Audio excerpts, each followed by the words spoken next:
ખાનગી news channel દ્વારા મહાનગરપાલિકાનું મહાભારત નામના એક કાર્યક્રમ વેળા સુરત મનપાના શાસક પક્ષ અને વિરોધ પક્ષ વચ્ચે ચંપલ ફેંકવાના મામલે વિવાદ ઊભો થયો છે।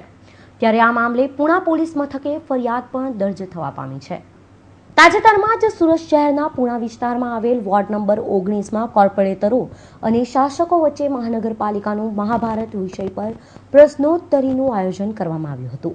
એક ખાનગી ન્યૂઝ ચેનલ દ્વારા આયોજિત કરાયેલા આ કાર્યક્રમમાં વોર્ડ નંબર 19ના કોર્પોરેટરો તેમજ સુરત મનપાના શાસકો હાજર હતા। કાર્યક્રમ વ્યવસ્થિત ચાલી રહ્યો હતો। પુણા વિસ્તારની વિવિધ સમસ્યાઓ અંગે શાસક પક્ષ અને વિરોધ પક્ષ વચ્ચે ચર્ચાનો દોર શરૂ હતો। દરમિયાન અચાનક સ્થાનિક રહીશો અને અન્ય ઉપસ્થિત લોકોમાંથી કોઈકે શાસક પક્ષ અને વિરોધ પક્ષ જે મંચ પર બેઠેલા હતા ત્યાં ચંપલ ફેંકતા હોબાળો મચી જવા પામ્યો હતો। મહાનગરપાલિકાનું મહાભારત એવો એક કાર્યક્રમનું આયોજન હતું।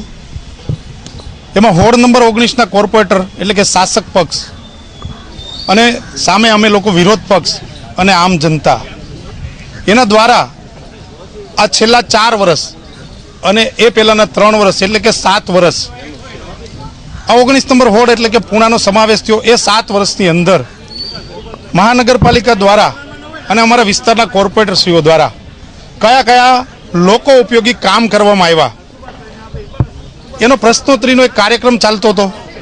વોર્ડ નંબર 19ના વિરોધ પક્ષના કોર્પોરેટર દિનેશ સાવલિયા પણ આ કાર્યક્રમમાં હાજર હતા। પુણા વિસ્તારની પાણી ડ્રેનેજ બાળકોને રમવા માટેના ગ્રાઉન્ડ સહિતના પડતર પ્રશ્નો પર આક્ષેપો અને પ્રતિ આક્ષેપોનો દોર ચાલી રહ્યો હતો। દરમિયાન અચાનક જ ચંપલ ફેંકવાની ઘટના ઘટતા સૌ કોઈ અચંબામાં મુકાયા હતા। ખૂબ સરસ રીતે આ કાર્યક્રમ ચાલી રહેતો હતો અને અમે લોકો પણ લોકોની જે જુદી જુદી સમસ્યા હતી, પાણીની સમસ્યા હોય, ડ્રેનેજની સમસ્યા હોય, ગાર્ડનની સમસ્યા હોય, બાળકોને રમવા માટેની ગ્રાઉન્ડની સમસ્યા હોય કે અત્યારે જે સોસાયટીઓમાં ટેન્ટ પોસ્ટ અથવા તો થોડી ઘણી સોસાયટીમાં પાણી આપવામાં આવ્યું છે, મુખ્ય લાઈનો નાખવામાં આવી છે અને એનો એક સળગતો પ્રશ્ન હતો। કદાચ એ આમ જનતા સુધી એટલે કે આમ જનતાને હજી ખબર નથી એવા પ્રશ્નો પણ અમે ત્યાં લઈને આવ્યા હતા કે દાખલા તરીકે 2014-15નો વેરો લોકોએ ભરી દીધો છે છતાં પણ પાણી વેરો એ લોકો ઉપર નાખવામાં આવ્યો છે અને એ બાકી છે।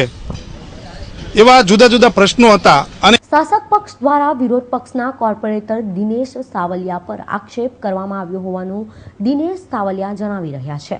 મહાનગરપાલિકાનું મહાભારત પ્રશ્નોત્તરી કાર્યક્રમ વેરા વિરોધ પક્ષ એમાં જે આમ જનતા હતી એમાંથી કોઈએ એક ચપ્પલ લઈ અને આ વિસ્તારના કોર્પોરેટરને મારવામાં આવ્યો અને આ કાર્યક્રમનો ત્યાં પેલો વિખાઈ ગયો અને ત્યાર પછી એ વિસ્તારના કોર્પોરેટર એટલે કે હું દિનેશ સાવલિયા વિરોધ પક્ષનો માણસ આ સમગ્ર કારસ્તાન એમના દ્વારા આયોજન કરવામાં આવ્યું એવો આક્ષેપ કરવામાં આવ્યો। પક્ષ દ્વારા શાસકો પર આક્ષેપ કરવામાં આવ્યો હતો કે વર્ષ 2014-15 દરમિયાન પુણા વિસ્તારના રહીશોએ વેરો ભરી દીધો હોવા છતાં મનપા દ્વારા તેમના પણ વેરા ફરી લાદવામાં આવ્યો છે। આ પ્રશ્ન થતાં જ કાર્યક્રમમાં હાજર સ્થાનિક લોકો અને આસપાસની સોસાયટીના રહીશો પૈકી કોઈકે મંચ પર ચંપલ ફેંક્યું હતું। હાલ આ મામલે વિરોધ પક્ષ અને શાસકોએ પુણા પોલીસ મથકે ફરિયાદ નોંધાવી હોવાનું જાણવા મળી રહ્યું છે।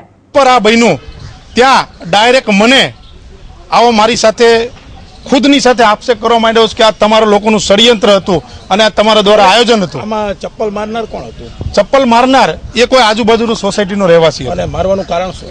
મારવાનું કારણ હવે તો જ્યારે અહીંયા આવે ત્યારે જ ખબર પડે કે ભાઈ મારવાનું કારણ શું હોઈ શકે। સમગ્ર ઘટનાની જાણ થતાં શહેર કોંગ્રેસ પૂર્વ પ્રમુખ શંભુભાઈ પ્રજાપતિ, ભાજપના ધારાસભ્ય કુમાર કાનાણી સહિત રાજકીય આગેવાનો પુણા પોલીસ મથકે દોડી ગયા હતા। કેમેરામેન જયેશ કંસારા સાથે અરુણ સોસા, હિન્દ ટીવી ન્યૂઝ, સુરત।